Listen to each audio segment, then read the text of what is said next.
Going on, guys? Dylan here. Today we'll be going over a ticker symbol analysis on the ticker symbol MVIS microvision. Before we get into where I think the stock price might go, technical analysis and more, I just want to let you know that I am bullish on the company. So with that being said, let's hop right into the video.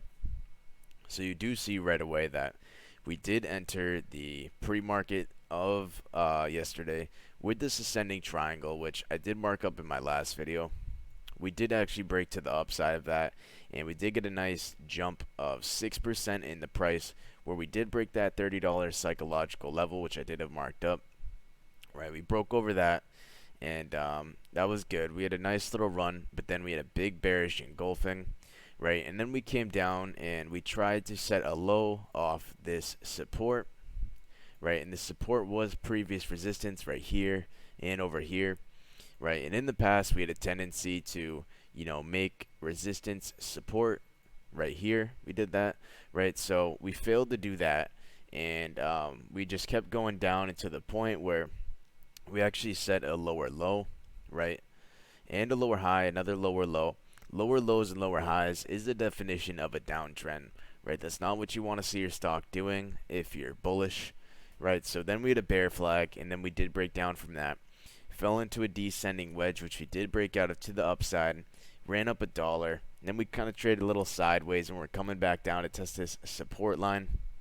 Now this couldn't be that bad, right? This isn't too bad, as we are trying to regain the support level, right? This is some crucial support, as you do see right here is a previous resistance point and support.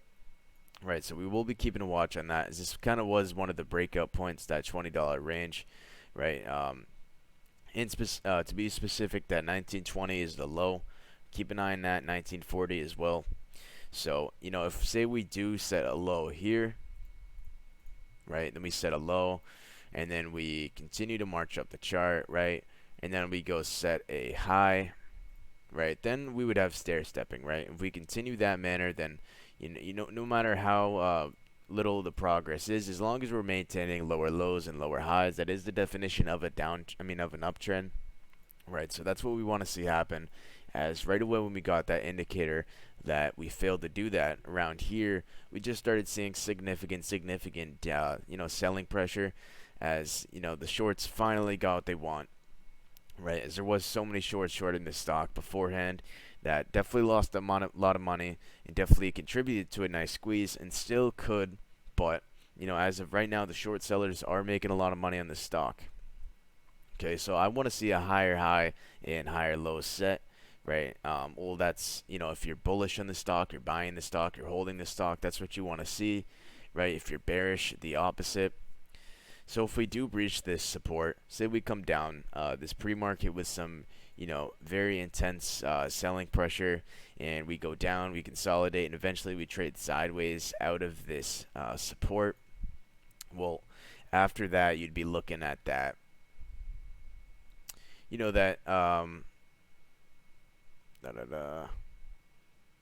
probably that, $19, 18.20. So keep a watch on that. I'm gonna mark anywhere between that 18.20 to that low sub 19s, which basically is right below us. But if we go in the past, we're really around some major support. We definitely don't want to breach, as we were just in a huge range that we couldn't break out of for a very long time, right? We had a very nice pennant right there, but we just had a very nice range that we couldn't break out of, from here to here, basically. Don't take me to exact, but just around here, we're basically consolidating forever. We couldn't really get above, any of these points, right? So you definitely want to see that this previous resistance point that was just so stubborn in the past really just hold up, and show some respect to the buyers, and hopefully the price picks up. If we look at the 4-hourly candles, you do see that we do have a bullish engulfing. So that actually is a bullish indicator, right? That generally is a pretty good sign, as we did get a bullish engulfing right there, right? Then we had a pretty nice run up, but it's obviously not the only reason we had that run up, and this doesn't mean that we will 100% run up, but to say the least, that is a bullish sign, so I do like that, We did lose the 9-day moving average on the 4-hourly, so I don't like that. That is a short-term support slash resistance. We will be looking to get above that once we come and test that. Right, we are above the 200-day MA and the 50-day moving average. And it kind of does look like that 50 wants to curl over that 200-day MA. You know, that would be a good case scenario, most definitely. Right, so, you know, we are pretty extended from our moving averages on the 4-hourly, as we are, you know, 20% away from that. But over time, these slowly will curl up and curl up and curl up. Right, over time, it will, you know, come and test.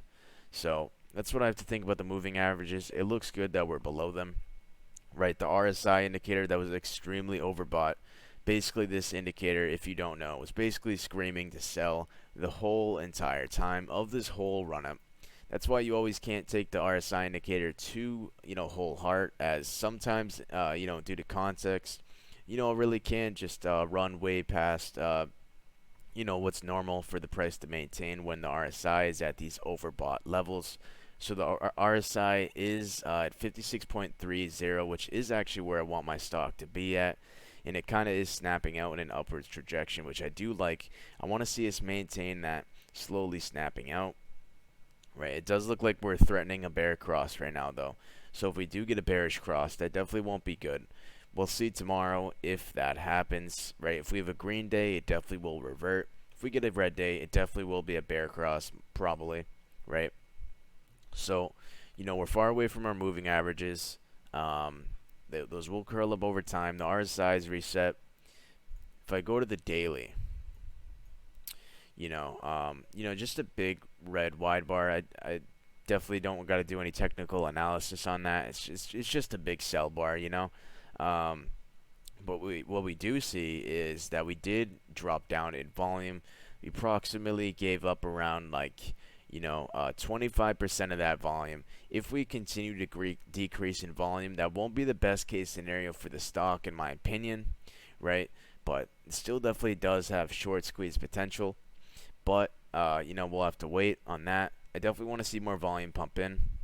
The MACD is still in a golden cross on the daily, and the RSI completely recocked back to that 59. So, you know, the RSI is cooled back. I did talk about in one of my last videos that we did break out of this pennant, and say we do come down and test that eventually, I do anticipate this potentially being a support point where we might bounce, right? A dynamic resistance to keep a watch on right there. But with that being said, there's definitely not too much more I want to go over. Very volatile. You know, I wish I could show you guys more, but there really isn't too much going on with the charts. I will keep you guys updated best I can. Sorry for having this video come out a little late. I had things going on today, but I really do appreciate you guys sticking to this point of the video. As always, if you want to like, subscribe, definitely go do so. With that being said, guys, I'm going to take it easy. Hope you are too. I'm out. Peace.